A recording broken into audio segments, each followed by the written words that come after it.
Hey, what's going on, guys? My name is Logan with West Desert Wheeler, and in today's video I'm going to break down all the upgrades and changes I've made to my Axial Capra. Now, one of the first big upgrades that I did to this Axial Capra was actually put rear steer on it, meaning that I have full independent control between the front and rear tires with my radio setup, and also just the fact that I can point my rear end wherever I want it to go, which is super handy when you're out rock crawling in technical terrain where I am. So the way I have the controls set up on my rear steer, on my Flysky GT5, I actually have the potentiometers up top. There are two little dials up here where you can set your servos.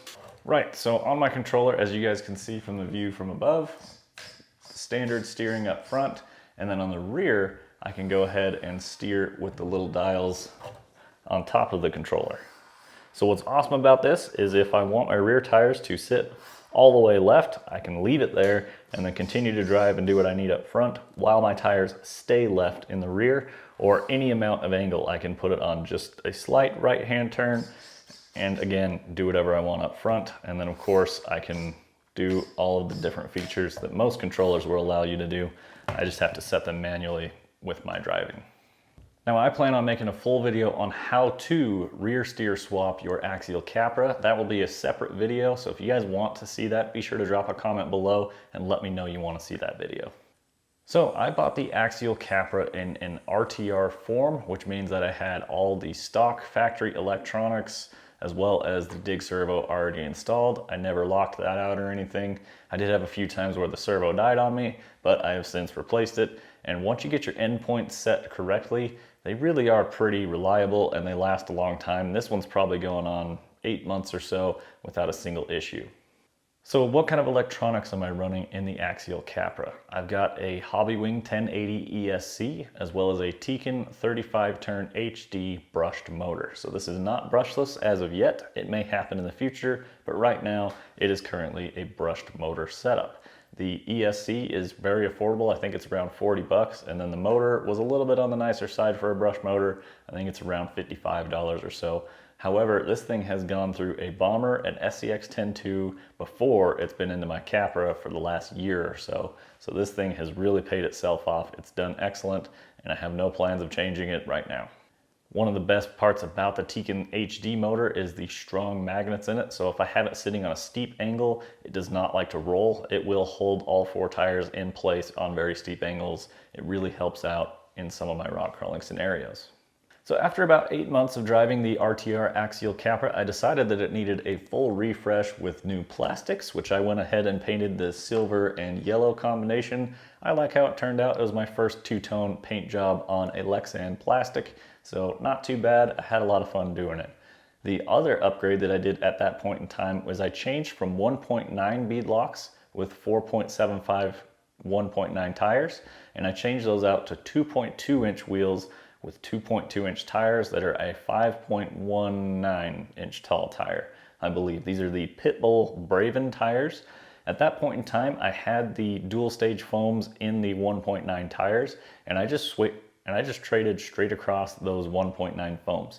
The inner hard stage foam will slip right over the 2.2 beadlock ring. It's just a firmer fit, which honestly I think is better. And I like that, as well as it makes the outside just a little bit softer on these bigger tires. So they get great traction and they have held up pretty well. These are not wearing down very fast. The compound is something similar to the Proline G8 compound. The Predator compound wears down much faster than these tires do. So I do like these, and I think they offer great traction for what they are. I do love the size of these, and one of the main reasons I went to a larger, taller tire is because I actually stretched the wheelbase on this. Now let's flip it upside down and give you guys a look. So as you can see, the lower links are a brass link. I ended up picking these up from In The Works RC. These have high clearance bends near the axles on both sides. And in very rare instances, it does help you out. They are a higher clearance, although I don't know how much difference it really makes, but it's there if it happens to need it at that point in time. So I'm not going to complain. The weight difference between brass and stainless steel is pretty negligible. I don't know if that really made any difference. These were what were in stock, so I picked some up and I figured it would be a nice little addition to the Capra. Now, the way that I stretched my wheelbase was I put Traxxas rod ends on half of the front links, meaning only one side of the front links have a longer rod end, which pushed my front axle about 1/4 to 1/2 inch forward, somewhere in there, maybe 3/8 of an inch. And I left the rear with the standard link ends, and everything worked out just fine that way. Now, also under here, if you're looking closely, you can see that there are no spring cups on the bottom sides of the springs, meaning that the springs on my shocks run all the way down to the perches on my axles. That is one of the first upgrades I will do to any Axial Capra. I highly suggest doing that because I see a ton of people out there messing around with putting shorter shocks on these to get the ride height that they want. All you got to do is take out those spring cups. It will drop the truck 1/4 to 1/2 inch, depending on how much preload you put into your shock. And then at that point, you still have the full travel of the length of these stock shocks, which is what you want. You don't want to sacrifice ride height for articulation. You still want all the suspension travel that comes on the RTR. So that is the way to get it, and also lower your center of gravity. Now, it does go ahead and reduce your belly clearance, but everything's got a trade-off, guys. Just depends on what you're really after. I like a lower ride height. In fact, in the rear, my cage sits on top of my servo as I'm driving around. This is as low as it will go. It can never go any lower than that because it's sitting on the servo. Up front, because I pushed the front axle forward a little bit with those links, it does tuck down nicely, and the grill just clears over the front servo, so I don't have any binding issues up front. So the current servos that I'm running on this rig are nothing special. I've got an EcoPower WP120T in the front, and then on the rear I've got a Power HD 25 kilogram servo. These are actually pretty good little servos directly off Amazon. I think they're around 45 bucks. This one's got the full metal case with a full metal nose. And honestly, they're not a fast servo compared to others, but for a rear steer setup, I don't need speed on the rear. I just need something strong enough to point them where I want them to go and hold them there. And this does a pretty good job at that. I do run Vanquish servo horns on the front and rear because I've never had a Vanquish servo horn back off, and I think it gives you a really excellent throw for your steering.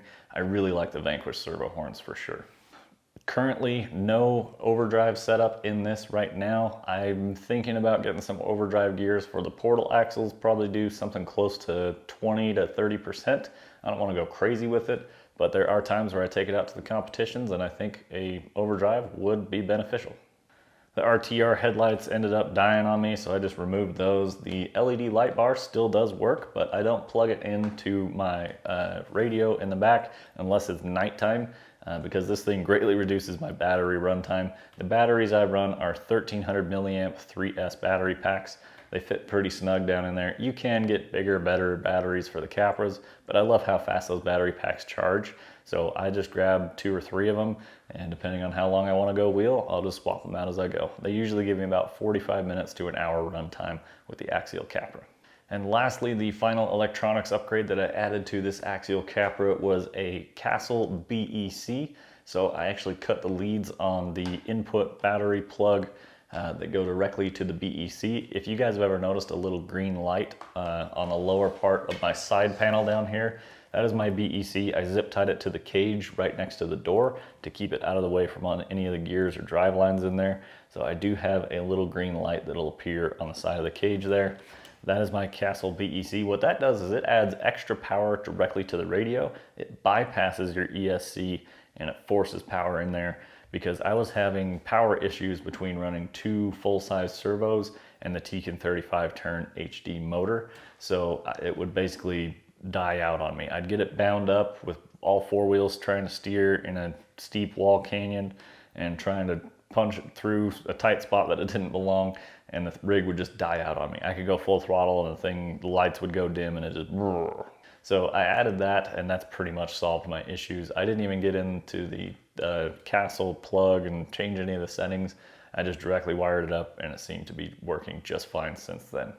Well, all right, guys, that is my Axial Capra. I hope you enjoyed the breakdown of it. That is all the upgrades I've put into it to this point. Like I say, in the future, there's possibility of going to a brushless system, probably getting some better servos, but outside of that, I really like how this thing is set up right now.